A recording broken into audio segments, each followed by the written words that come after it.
Hey, welcome back to another week of the unfiltered cybersecurity talk. It's Chris and Cybersecurity Bob. Unfiltered. What? We don't even know what the name is anymore. Cybersecurity Unfiltered, I think. It's been a long week. Oh, fair. That's fair, yeah. So anyway, Matt's AWOL dealing with some stuff. So I think you got some stuff to talk about, Chris. Something about cleaning up. Man, I'm going to go on a rant. I don't know if this is going to be good for either of us. I'll take the No. blame, though. If it goes off the rails, it's my fault. It's all cyber. Yeah. So are you doing cold calling? Do you have somebody calling up companies and Sure. talk to them? Okay. Absolutely. So for us, one of the things that we hear all the time is, well, we have an IT person, right? And for covering cybersecurity and stuff like that. And do you hear the same similar thing? Like, oh, we already have somebody handling that one person or IT or whatever. Yeah, or when the admin takes care of it for us. So it's one of my pet peeves because it's like the people that are at risk in the business just want to blame IT for everything, which is a perfect segue to where we're going today. So if you haven't heard about what happened to Clorox, this is kind of wild. Clorox is suing Cognizant. Cognizant is an IT service provider. Yep. And they were only doing help desk services for Clorox. That was their job, right? Well, in August 2023, Clorox got hit with ransomware. The total damage was $380 million. $49 million of that was just remediation, incident response, and upgrades. $49 million. The overall damage is $380 million. And they just filed this lawsuit here in July, almost 2 years before or 2 years after the hacking incident, right? And we've talked about Scattered Spider before, how good they are at social engineering and how elite they are at social engineering, how they've hit some of the biggest companies in the world. MGM was hit by them. Caesars was hit by them. Sure. I think Erie Insurance might have been hit by them. But they've kind of come back with a vengeance in 2025. Well, here's the thing. They didn't need to be experts in social engineering to get into Clorox because Cognizant, they have transcripts inside the lawsuit. These are epic. These are great. So what happened? So this happened on August 11th, right? Cyber criminal. I don't have a password, so I can't connect. The Cognizant agent was like, oh, okay. So let me provide the password to you, okay? Cyber criminal was like, in this case, Scattered Spider, all right, yep. What's the password? Just a minute. So it starts with the word welcome. And I'm pretty sure it was like, I'm not sure what the rest of that was. Yeah, well, one of the passwords is Clorox at 123. Classic, right? Classic username of the company. So they didn't call up. They didn't fake like they had credentials. They didn't have to answer questions. There was no verification. No, they just said, I don't have a password. And the person's like, cool, let me just reset. Let me just give you one. Oh, no. Who does that? Apparently Cognizant. And it goes on, it gets worse. And now the person's like, oh, my Microsoft multi-factor authentication is not working now. And the Cognizant agent was like, okay. And the cyber criminal was like, can you just reset it? Can you reset the MFA? The cyber criminal was like, can you just reset the MFA? It's on my old phone, blah, blah, blah. And the Cognizant agent was like, yeah, sure. Just hold on. I just went and reset it. All right. So now they have a username. They have a good login. Now they have a Microsoft MFA reset. All right. So now they got email. They're in. Oh, it gets better. Oh, no. Clorox apparently uses Okta. So for single sign-on and probably multi-factor for other things. And then they're like, this is on, I think, another call. They call back the same day. And they just said, hey, my Okta password is not working. And the agent was like, I'm going to give you a password reset from my end, okay? So the password is Clorox at 123. They didn't even try. I got to believe the people calling into doing this were like, are you kidding me right now? Like, they were probably in disbelief that all they had to do was call and ask. They said ask. And this is all in the this is all in the lawsuit. And from a timeline perspective, so that was August 11th, I think, the next day. So once they got that account, they were able to gain access to critical systems, deploy ransomware, disrupt the operations. In August to September of 2023, after this happened, Clorox had to halt most production order processing. Distribution revenue took a major hit. The stock price fell. Supply chain problems obviously happened. Customer trust was eroded. And then between September of 2023 and July of 2024, that's when they spent the $380 million. And they both launched internal and external investigations. And then July of 2025, Clorox files this lawsuit. In response to the lawsuit, this is great. Cognizant's PR agency told Ars Technica and I think Bleeping Computer, quote, "It is shocking that a corporation the size of Clorox had such an inept internal cybersecurity system to mitigate this attack.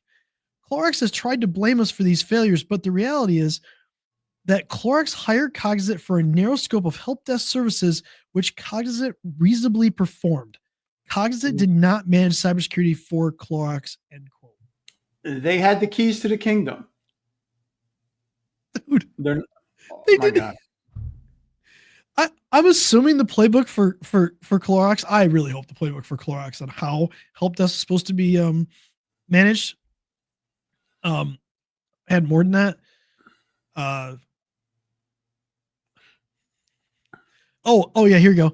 Clorox had a protocol that demanded that the employee use an internal verification and self-password reset tool called MyID. If that wasn't possible, the service desk should have verified the person's identity using their manager's name and the user's MyID username. That's still, like, if you do enough open source intelligence, you could probably figure out who the person's manager was. Yeah. But none of that stuff got followed. And then they get gaslit. And they have the transcripts or call recordings, you said? Yeah. This is all from the call. They have call recordings. They only put 3 in the lawsuit. You gotta believe there's I don't know if there's more than that, but if that's all it took, Clorox obviously wants millions of dollars back because they're like, this is ridiculous. I don't understand the PR firm's gaslighting of Clorox on this one. Like, yeah, they're not admitting any fault. Oh, yeah. They're trying to deflect it, but wow. It's the new world, man. Just like gaslight everybody when somebody accuses you of something, apparently. Meanwhile, we've had guys on the help desk that lost their job because they didn't validate people. Yeah. Yeah, because that process got violated. Now, remember, they talked to 2 different people. So they called back. So the first call, I believe it looks like, was just the password and the Microsoft. They called back and it worked across, like, they reset so another agent reset the Okta. So this was like a common practice by the Cognizant help desk team during this. And then they gaslight him with that comment. So I have a couple things to go over here. Scattered Spider, like I said, they are elite at social engineering. Your son, daughter, niece, or nephew could have called up and did this. Yeah.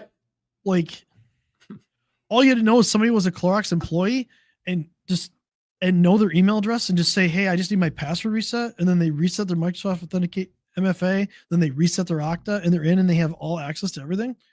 And if you give an elite team like that access like that, even if they don't have administrative access to the systems, they're going to find a way. And is Cognizant completely wrong that Clorox probably had some failures internally on cybersecurity? Probably not. Probably not. A quick web search. I see exactly the format of Clorox user email addresses. Yeah, but the reality is they wouldn't have got in if it wouldn't have been such a gross, just which apparently allegedly looks like a gross just negligence on Cognizant's part of not following process that was laid out for that narrow scope. They claimed it's a narrow scope of help desk services. If what Clorox gave them was a playbook on how people were supposed to get authenticated, and how they're supposed to get verified when they call in for a password reset? They didn't follow that. Well, you're assuming they actually got the playbook. This could be a total Yeah, disconnect. could be. I'm not. We can give them the benefit of the doubt and say, okay, well, even then, it's like, okay, you didn't on those calls, they didn't try and do any type of validation. I was like, hey, I'm Steve from Clorox, but Yeah. were they actually given the playbook? Were they trained on it? Can they document the fact that they Well, were trained on it? well, but that's the thing. Did Clorox give them the playbook and Cognizant didn't train their people on it, or or whatever? There's some disconnect there, right? In general, some disconnect happened, and you look at it and you're just like, you're just dumbfounded by this. And when I go back to like the beginning part of this conversation, when I asked when we call people and we say, hey, look, we're just trying to help you. There's just a different skill set between IT and cybersecurity. Absolutely. But it starts with what you can authenticate is what you can get to. If you're just handing the keys out to somebody to get into your network like that, a good group, like especially like Scatterspot, I don't know who they partner with on this. They don't usually do the ransomware. They usually partner with somebody because they're initial access brokers. So they just give you access into the systems. Doesn't really matter who they use at that point. Those people are elite. Once you give them access like that, they're gonna hit you. And sure, it doesn't look like Clorox had probably good prevention. Obviously, detection clearly didn't have very good detection capabilities internally, but none of that would have mattered if they would have just not given them access. So I don't think I would think reasonably, and I mean, obviously, if you talk technical inside of a courtroom, it's probably not going to go very far because you're talking to people who aren't technical. So of that 380 million, and they said 49 million was for incident response, stuff like that, and upgrades. Like, how much of that really should have been done before this to stop like that type, like a ransomware attack? So that's what I was thinking too. Is like, okay, did they use this to actually really finally build out what they've been trying to get all along? Yeah. So it'll be interesting to see how much Cognizant's probably going to lose this. They're probably going to settle. They'll probably settle out of court or something. They'll probably settle because they don't want to go to court. I think I read that Cognizant isn't even their current provider. Did I read that? They might not be after this, but they might not. It doesn't really matter. The lawsuit's a lawsuit, right? So, yeah, no, I get it. I think they've already switched. Oh, probably after that. Yeah, they probably fired him. Yeah, 100%. But how much? Let's say they take the 49 million. Let's say the 380 million is like the total loss, right, from the ransomware. Who knows what they have for insurance and stuff like that. But for the upgrades part, like we talked about 49 million with its response and upgrades. If Cognizant loses, how much of that are they going to pay? Right? Because I think I don't want to say if I'm on Cognizant's side here, but like they shouldn't have given them access, but like clearly there's faults on both sides. So it'll be interesting to see how that handles. And we may never know because they might just do like some sort of sealed settlement or whatever like that, where nobody admits fault. Maybe Cognizant pays them some small amount or something like that. So it'll be interesting to see how this kind of just well, goes. If you go back to the announcement that the PR company made, it's like, okay, oh yeah, we let somebody in, but your cyber detection and response team should have caught it. Well, you shouldn't have let them in the first place. But you know what this reminds me of? When the CrowdStrike stuff hit like the airline industries and Delta was suing CrowdStrike, which I can't remember if that finished or not. But even Microsoft was dousing on Delta for like their old technology. Like they were gaslighting for like having like some old technology or something like that. Like, and I'm like, okay. So I guess this is just a way that it's going to be now. When you have a cyber attack caused by something, or in CrowdStrike's case, it was just their fault that took them down. So what's a really good takeaway for everybody on this, if you've made it this far, is if you're using an outsourced IT company, make sure that there's a process in place and it's used every time to validate who people are. Because in this age of deep fakes, it's easy to mask and be somebody else. So even if you think you're calling the help desk and the help desk knows you by your voice, that's not going to be enough. It's not going to hold up in court. I want to expand on that a little bit and take it a little bit further. Not only that, where is the testing, right? Why are you not testing these help desk people to know that they're doing the job the way that you delivered a playbook for it? Why is that not being done? And it goes back to like what we said at the beginning. Well, let me hold that thought for a second. But you said testing. What if they just reviewed the call logs? They would have heard that people weren't getting. Yeah, but they could have just called in with a user, right? Just seeing whether the process was being followed or not. Just like a random test transcript, sure, but just call it. But it goes back to what we said in the beginning. We call companies all the time. We're told, hey, we have an IT person, we have an IT company, blah blah blah. Okay, we have to stop this myth that cybersecurity and IT are the same thing. They're not. IT is designed to keep your business running. Cybersecurity is designed to keep your business safe. Keep you in business. Yep. They're mutually exclusive. Maybe not completely. You'll have some overlap. Yeah. But at the end of the day, when something fails like a help desk team, right? That's part of IT. Look at the impact it had on the business. $380 million in losses. Who owns that? In a public company, it's the shareholders. It's the board. C-suite.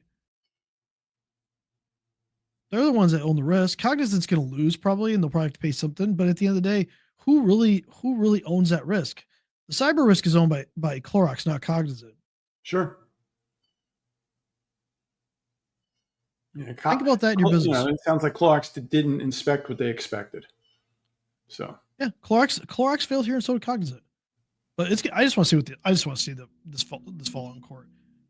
I don't think we will. I think we're going to see a settlement like we normally do. But so hopefully Matt's back next week. If you have anything else you want to talk about, if you see any kind of like news, you want us to go on a rant about, because I can rant on this all day. Drop a comment. Let us know. You can rant.